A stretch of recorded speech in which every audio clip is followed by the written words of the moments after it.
이동형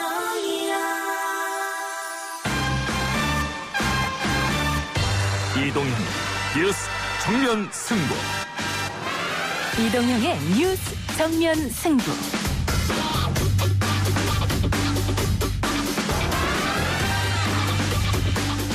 청취자 여러분 안녕하십니까, 이동형입니다. 오늘 0시부터 제21대 국회의원 선거 공식 선거운동이 시작됐습니다. 여야 모두 본격적인 총선 레이스에 돌입했는데요. 들어보시죠. 희망을 잃지 말자 하는 메시지를 선거운동 첫날 첫 저의 말씀으로 국민들께 드리고 싶었습니다. 조국 사태로 무너진 공정과 정의를 살리기 위한 국민 여러분들의 피 끓는 외침을 잊을 수가 없습니다. 민생을 도탄에 빠뜨리고 평화는 한 발짝 진전도 없는 이러한 정치, 기호 3번 민생당이 노동위기를 막는 최전선에 서겠다, 그런 마음가짐을 함께하기 위해서 이 자리에 왔습니다. 여야 선거운동 첫날 풍경과 판세 1부와 2부 인터뷰로 알아봅니다. 호기심 등에 의해서 이 방에 들어왔는데 막상 보니까 적절치 않다 싶어서 활동을 그만둔 사람, 이런 사람들에 대해서는 판단이 좀 다를 수 있다고 생각합니다. 호기심으로 N번방에 들어갔다면 처벌이 달라야 한다고, 무지와 무능, 무관심이 합치된 구태인물의 결정판이 따로 없습니다.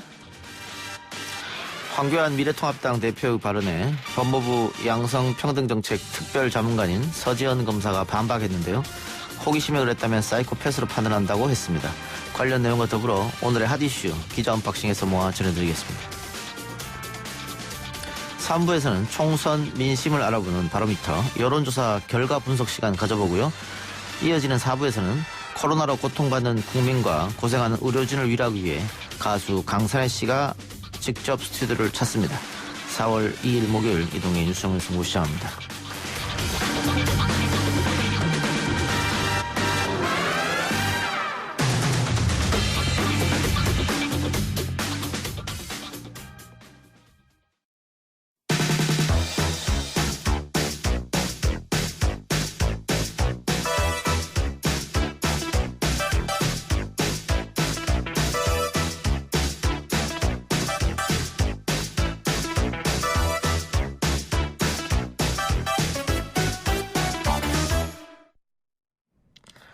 공식 선거운동이 시작됐습니다. 원내 1당을 목표로 한 14일간의 뜨거운 선거운동이 시작이 됐는데요. 최대 승부처는 역시 수도권입니다. 지역구 253석 가운데 121석이 걸려있죠. 4년 전 수도권에서 70%에 가까운 의석을 얻었던 더불어민주당과 수도권 의석 확보로 1당 회복을 기대하는 미래통합당의 선거 전략, 오늘 1부와 2부에서 차례로 전해드리겠습니다. 먼저 미래통합당 이야기부터 해보죠. 미래통합당 인천 경기권역 선대위원장 맡고 있는 정병국 의원 연결하겠습니다. 의원님 나와 계십니까? 예, 안녕하세요. 정병국입니다. 예. 자, 선거운동이 시작됐는데 전체적인 판세는 어떻게 보고 계세요? 예, 지금 이제 시작이라서 성급하게 예측하기는 쉽지 않지만, 일단은 저희 미래통합당에서는 과반 의석 121석에서 60석 이상을 목표로 지금 뛰고 있고요. 예. 지금 현재 나온 여론조사를 통해서 경합 지역을 포함을 해서 지난 20대 때 선거 결과 결부를 해서 보면은 지금 현재는 한 50석 정도 예. 이제 가능한 선으로 나옵니다. 그러나 이제 수도권에서는 특히 우리 미래통합당은 과반수 이상을 물갈이를 했기 때문에 예. 이게 이제 신진들이 많죠. 그러다 보니까 아직 인지도 면에서 뒤떨어지기 때문에 지금 현재 여론조사 결과만 가지고는 판단하기 쉽지 않습니다. 예.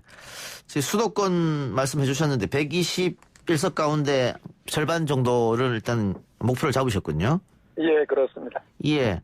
지난번 4년 전 선거에 민주당이 여기서 80석 이상을 얻었었는데. 예, 맞습니다. 아마 나름 민주당은 90석 가까운 것을 목표로 잡고 있을 것 같아요. 그렇겠죠. 예. 근데 수도권 선거가 다른 지역과 달리 거의 팽팽한 게 접전으로 나타나는 경우가 많지 않습니까?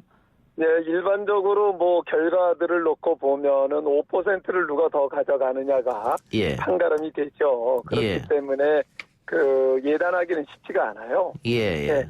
이제 오늘부터 시작이 됐는데 이제 2주일 동안에 어떤 변수들이 어떻게 작동을 하느냐에 따라서 많이 변화할 수가 있다고 보고요.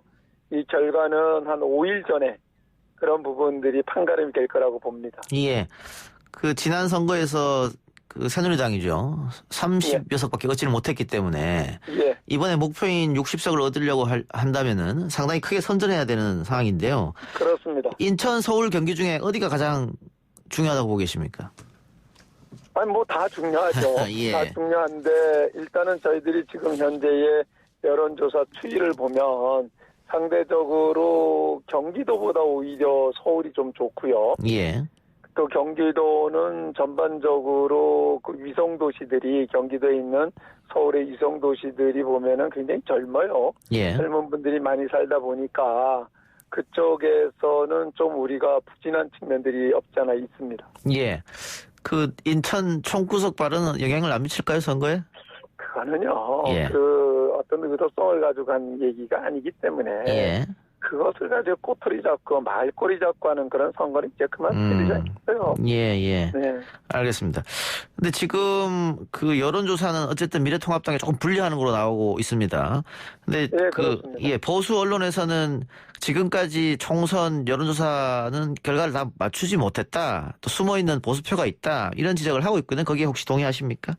일반적으로 여론조사의 그 결과들을 보면 전 국민의 3%의 답을 가지고 이제 결과를 내는 것 아니겠어요? 표본이 너무 적다는 말씀이죠? 그러니까 이제 표본 자체 중에서 응답하는 사람들이 응답률? 예. 응답률이 보면 보통 실질적으로 한 3% 정도 예. 된다고 얘기들을 해요. 예. 그러다 보니까 그 하나하나의 단면의 결과만 가지고는 판단하기는 어렵고요. 예. 다만 이제 일반적으로 전문가들도 그 얘기를 합니다만은 여론조사라고 하는 게 추이를 보는 거죠. 예. 추이를 보는 건데 그렇기 때문에 그 지금 뭐 당장에 오늘 여론조사 결과를 가지고 이렇다 저렇다 보기는 어렵고요. 일단 중요한 거는 저희들이 현장을 계속 다니고 있는데 예. 현장의 반응입니다. 반응을 저희들이 이제 저 같은 경우에는 선거를 5번을 치러봤기 때문에 그 현장에 나가서 보면 사람들의 반응들을 보면 이 선거가 어떻게 그 흐름이 어느 쪽으로 가겠구나 하는 것을 느끼죠. 예. 흐름 어떻게 보고 계세요? 오늘 이제 그 이전에 어제까지도 계속 저는 이제 이 선대위원장이기 때문에 다녔어요, 현장을. 예. 근데 오늘 나가서 이제 막상 방송 차량이 뜨고 벽보가 붙고 이렇게 되면서 이제 사람들이 반응을 하기 시작을 하는데 예. 제가 이제 오늘 느낀 거는 젊은 후보, 새롭게 낸 후보가 있는 지역은 굉장히 반응이 호의적이에요. 그런데 이제 기존의 현역 의원들이 있는 데는 조금은 좀 대면대면하는. 예. 그래서 이게 여야를 막론하고 지금 국민들께서 현재의 정치인들에 대해서 피로감이 있구나 하는 걸 느끼게 됐고요. 그래서 이게 상대적으로 많은 물갈이를 한 우리 미래통합당이 유리하겠다 하는 생각을 갖습니다. 예.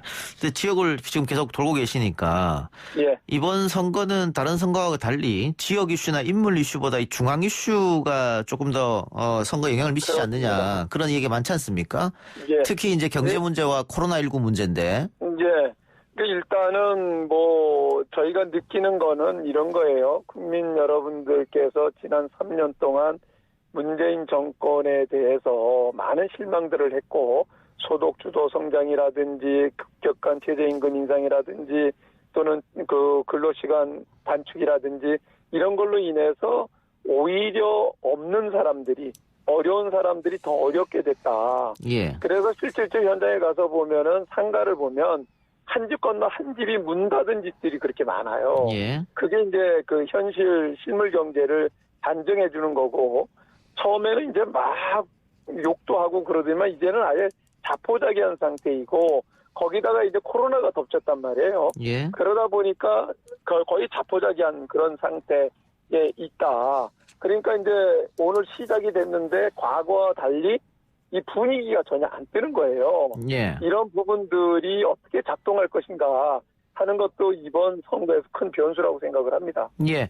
그러니까 그만큼 지금 서민들이 힘든 상황인데. 예, 그렇습니다. 그러면 서민들이 지금 정부 여당이 못하고 있으니까 투표해서 심판을 해야 될 텐데 그게 지금의 야당이 대안 세력이 될 것이냐 이런 의문점도 갖고 있을 거 아닙니까? 이제 이런 얘기를 제가 오늘 들었어요. 예. 걱정이다. 이 사람들이 그 코로나 전국으로 인해서 지난 3년 동안에 실정이 그냥 덮이는 것 아니냐. 이러면서 이 걱정을 하시면서 우리 보고 심판한다는 얘기 하지 말라는 거예요. 예. 그러니까 이제 지금 말씀하신 대로 너희들은 그래서 어떻게 했는데 이제 이런 얘기들을 하신다는 거예요. 반대쪽에서. 예. 그러면서 하시는 말씀이 그렇다라고 해서 그냥 넘어갈 수는 없다.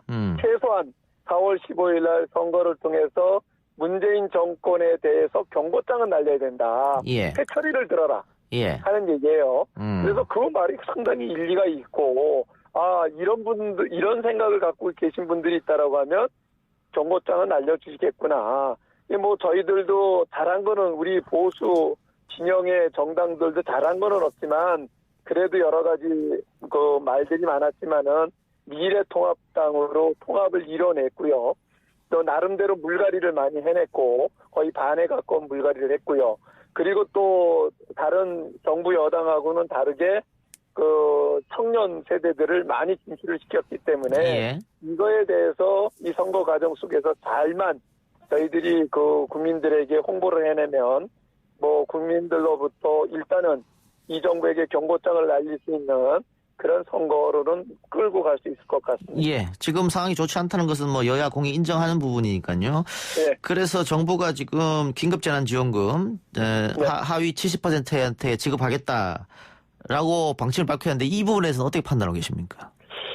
저는 뭐 어려운 지금 이 코로나 전국 여러 가지 경제적 실정으로 인해서 어려운 분들에게 당장 일단은 그 지원이 필요하다고 봐요. 예. 그러나 지금같이 무분별한 지원을 해서는 안 된다 하는 거고요. 예. 현장에서도 역시 마찬가지입니다. 또 실질적으로 뭐 100만 원씩 이 재난구호기금을 지원을 하겠다라고 하는데 법적 근거도 없다는 것 아니겠어요? 예. 결국 그래서 저희 당에서 김종인 선대위원장이 내놓은 안이 올 예산 512조 3천억 중에서 이 코로나 전국으로 인해서 의도한 대로 돈을 못 쓰는 부용액이 굉장히 많이 날 거라는 거예요. 예. 그래서 이런 부분들을 잘 가름해서 그 예산을 재조정하자는 거예요. 예. 그 재조정을 해가지고 그 돈을 가지고 이 코로나 전국을 극복하는데 사용을 하자는 거예요. 그런데 이 정부는 무대뽀로 빚내서 쓰자는 거거든요. 예.